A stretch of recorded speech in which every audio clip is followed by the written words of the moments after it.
हाँ जी, तो स्टूडेंट्स ये रहा हमारा Euler's method for first ODE. देखें आगे मैंने लिखा हुआ है, मैंने इसका कैप्सूल आपको बोला था आपने खा के आना है, ठीक है जी। इसका कैप्सूल फार्मूलाज का मैंने दिया था, वो कह रहा है आगे साथ उसने देखें मेंशन कर दिया रणजी कोटा ऑर्डर 1। देखें मैंने आपको जैसा बताया था वैसे ही यहाँ पे भी देख लें इंफॉर्मेशन दी गई हुई है, ठीक है जी। तो वो कह रहा है कि यहाँ पे बच्चों ज़रा गौर से देखो, फाइंड करें y 2.2 को यूजिंग आयलर्स मेथड का इस्तेमाल करते हुए, ठीक है जी। और आगे वो कहता है from d y over d x is equal to minus x y square with y2 minus y1। मैं अब आपको समझाता हूँ असल में इसका मतलब क्या, यानी इसने हमें इतनी चीज़ें तो गिवन प्रोवाइड कर दी हैं, लेकिन इनका मतलब क्या बनता है ज़रा गौर कीजिएगा। मतलब यार काफ़ी सिंपल है, ज़रा गौर कीजिएगा। जो पॉइंट हमें गिवन है ना, ये वाला पॉइंट, ये हमारे पास वैल्यूज़ लेके आया है एक्स नाट की और वाई नाट की। देखें y of x is equal to हमारे पास y की वैल्यू होती है, ठीक है, ये हमेशा याद रखिएगा। यानी कि फंक्शन इनटू x की वैल्यू होती है और is equal to function of x की वैल्यू होती है। ये मैं आपको यार ये फॉर्म चलें याद दिला देता हूँ, y is equal to f of x is equal to something, ऐसे ही होता था ना।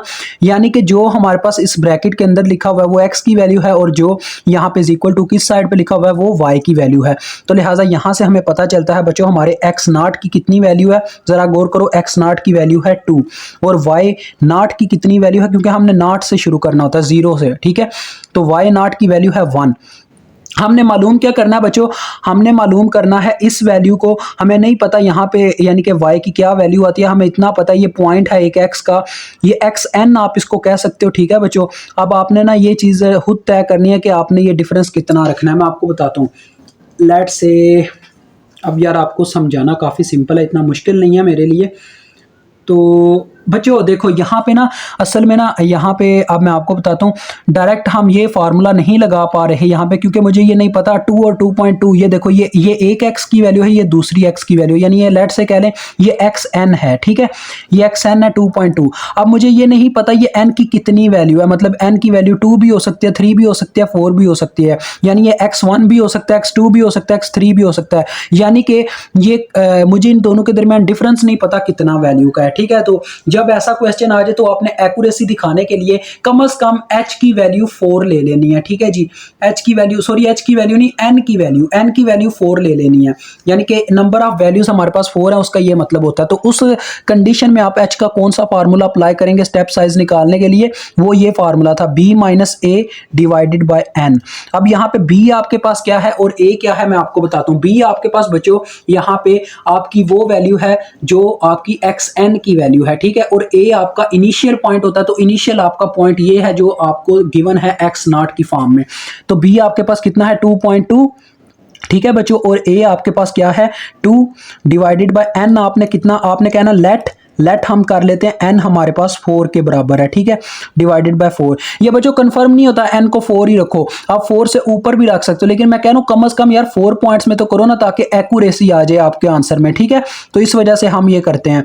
तो ये मेरे पास आएगा, देखो ऊपर आएगा 0.2 को जब 4 से डिवाइड करूंगा तो ये आ जाएगा 0.05, ठीक है जी। अब ये मेरे पास h की वैल्यू आ गई है। अब मैं बच्चों x नॉट से ना xn तक जा सकता हूं, देखें किस तरह से। मैं आपको फार्मूला याद दिलाता हूं, हमने, आपको याद होगा हमने वो सिम्पसन्स और क्या नाम था उससे पहले भी एक ट्रेपेजॉइडल रूल पढ़ा था, उसमें हम x की वैल्यूज कुछ इस तरह से लेते होते थे। पहला x नॉट हमारे पास a के बराबर आ जाता होता था, फिर हम x1 की जब वैल्यू लिखते थे तो वो बराबर होती थी x नॉट प्लस h के, फिर x2 की जो वैल्यू होती थी वो बराबर होती थी हमारे पास x1 प्लस h के, फिर x3 की वैल्यू होती थी, फिर ऐसे ही x4 x, ये ऐसे चलता जाता था।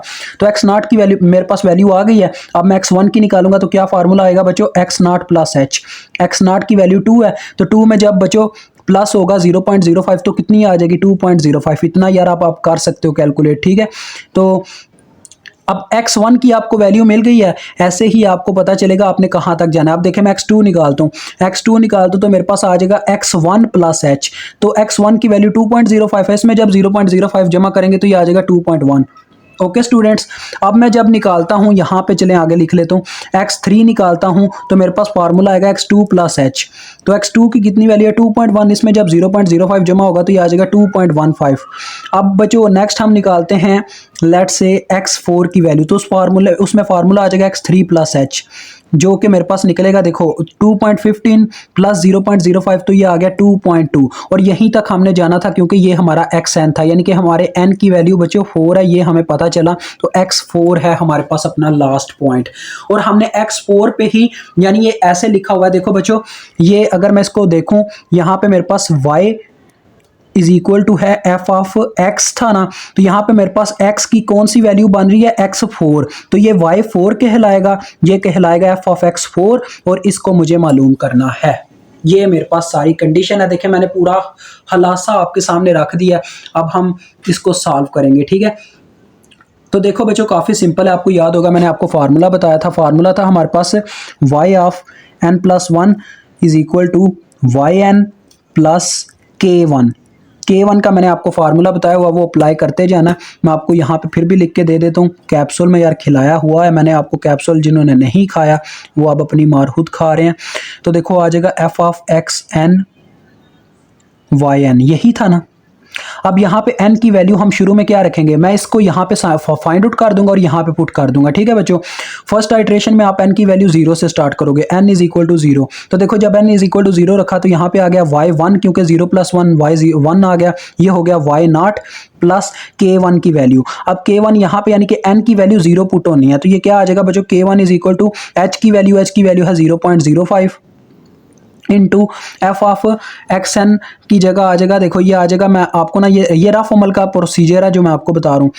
यहाँ पे बच्चों ये देखो मैंने आपको ये सॉरी शुरू में बताया नहीं, ये जो आपको डेरिवेटिव आपका होता है ना dy/dx इज इक्वल टू, ये इक्वेशन दी गई होती है, ये डेरिवेटिव आपके पास असल में ये चीज़ होती है f of x comma y, ठीक है जी, इज इक्वल टू जो भी है वो उसकी इक्वेशन होती है -xy²।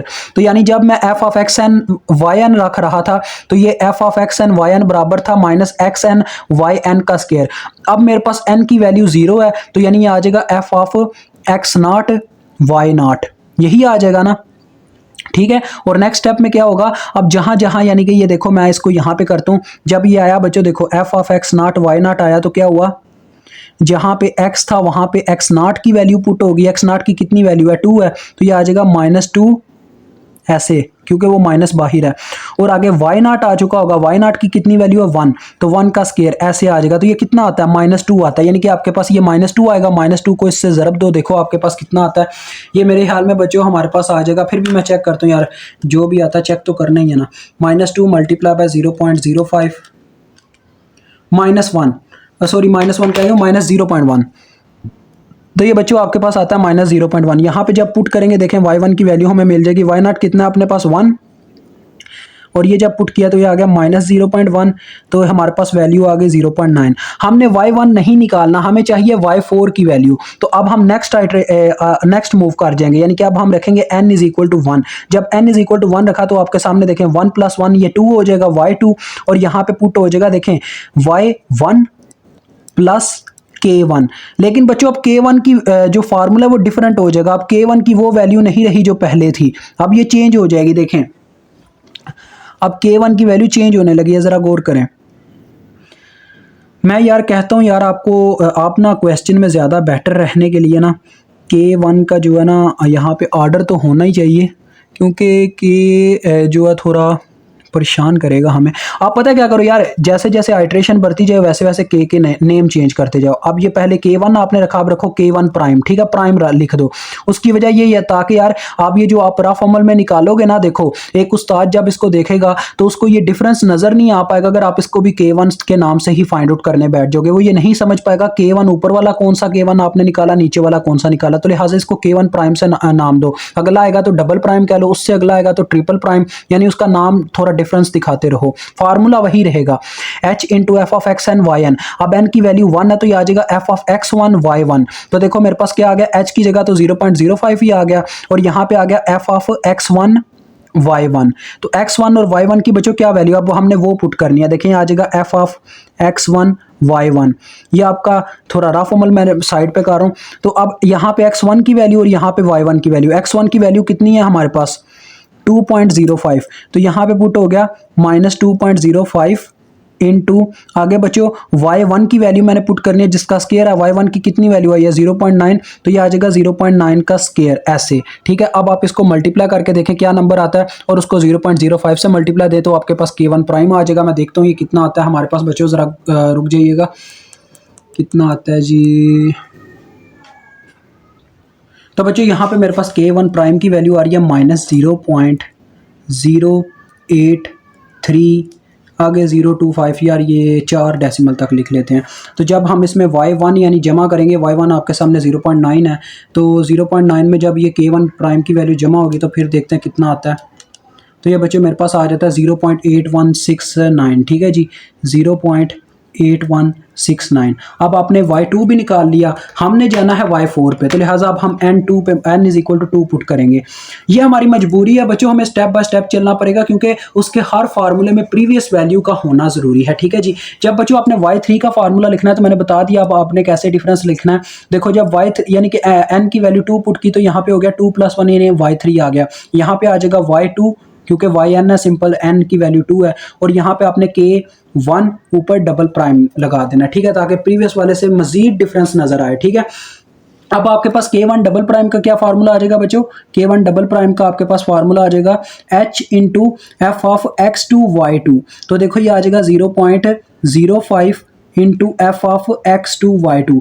अब आपको यार समझ तो आ गई हुई है कि वहाँ पे हमने क्या करना है। अब यहाँ पे जो यहाँ पे x और y है, इनकी जगह x2 और y2 की वैल्यू पुट करनी है। ये देखें x2 की वैल्यू हमने यहाँ पे निकाली थी 2.1, और जो y2 की वैल्यू यहाँ पे अभी अभी निकाली है, तो यहाँ पे आ जाएगा 2.1 इंटू दिस वैल्यू का स्केयर, साथ में माइनस मल्टीप्लाई होगा और फिर उस वैल्यू को हम 0.05 से मल्टीप्लाई देंगे और उसको उठा के फिर y2 में जमा करेंगे। y2 आपके सामने ये है, ये यहाँ पे पुट होगा और एट द लास्ट आपके पास जो आंसर आता है मैंने ये निकाल के रखा हुआ है तो आपको बता देता हूँ। y3 बच्चों हमारे पास निकलता है फिर 0.7469। ठीक है जी, अब हम n की वैल्यू 3 रखेंगे, नेक्स्ट मजीद आगे मूव करेंगे तो देखो जब 3 रखी तो ये हो गया 3 + 1 यानी कि y4 आ गया और इज इक्वल टू आ गया, देखो yn था तो ये बन गया y3, और ये यहाँ पे अब k1 की जगह हम लिख लेंगे k1 ट्रिपल प्राइम। ठीक है जी, तो इसको फाइंड आउट करेंगे तो k1 ट्रिपल प्राइम का बच्चों आपके सामने क्या फार्मूला बनेगा, k1 ट्रिपल प्राइम की जगह अब आ जाएगा, देखो यहाँ पे h की जगह उसकी वैल्यू पुट होगी जैसे होती आ रही है, और एफ ऑफ xn yn है तो xn की क्या वैल्यू है 3, तो लिहाजा आ जाएगा एफ ऑफ x3 y3, तो प्रीवियस वाली वैल्यूज पुट हो जाएंगी। अब ये वाली y3 की ये वैल्यू है x3 आपने निकाल के रखी हुई है, ये आप पुट करोगे उस फार्मूले में, ये आपके पास है फार्मूला एफ ऑफ x ना, ये क्या नाम है ये वाला, यहाँ पे आएगा x3 और y3 का स्केयर। ठीक है जी, और x3 आपके पास यहाँ पे ऑलरेडी मौजूद है, इसको पुट करोगे 2.15 इंटू y3 यानी कि इस वैल्यू का स्केयर, और फिर यहाँ पे इनको ला के k1 के साथ इससे मल्टीप्लाई देने के बाद k1 ट्रिपल प्राइम आएगा और इसको इसमें प्लस करोगे तो आपके पास एटली लास्ट जो जवाब आता है वो है बच्चों 0.6869। तो ये आपका फाइनल आंसर है। मुझे उम्मीद है आपको समझ आ गई होगी। यहाँ पे आपका ये क्वेश्चन हल होता है। मुझे उम्मीद है आपको ये बेटर तरीके से और बहुत अच्छे तरीके से आपके दिमाग में बैठ गया होगा। ठीक है, तो ये जो कैप्सूल है यार, कैप्सूल खा लीजिएगा। कैप्सूल अगर आपको हजम हो गया, मैं कहता हूँ ये तीनों के तीनों, और ये चौथा मेथड भी यार जो आपके सिलेबस में मुझे लगता है शामिल तो नहीं अब रहा, लेकिन देख लेंगे तो आपको ये काफ़ी ईजी लगेगा। ठीक है, तो भी मुझे इजाज़त दें। खुदा हाफिज़।